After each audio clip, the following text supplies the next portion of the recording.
حياك الله، ايش حالك؟ عساك بخير. لك قصة يا ابو هادي وقصيدة. والله قصة يا طال العمر، قصيدة طال عمرك جبناها في هالوادي هالنجران، اخوالك صبينا الهندي. نعم ونعم.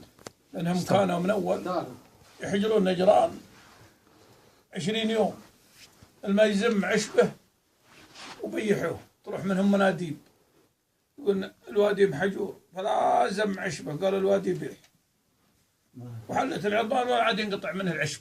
شوف خلق الله، يحجرونه من السيارات لا تدخل وسطه تخرب العشب. اي بالله. وجبنا طال عمرك ابيات بسيط.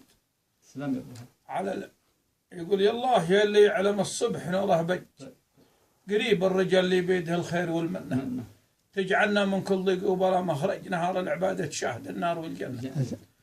انا وانتي وانت قطيع، انت لا وتخلج على عدها اللي يبس من واهج الكنه، وغيره بعيد والمسافات دونه زرج، بعيد عن المقهور والحشو ما جنه. تبعنا هواها دائما في سموم وعج، ورا كل عافية والعشاير يدوسنا.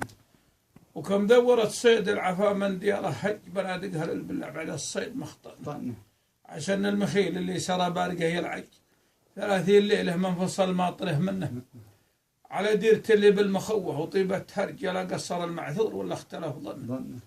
خوالي هالعادات ما هو بحكي وهرج، على كل حرب تنشر الموت وتشنه.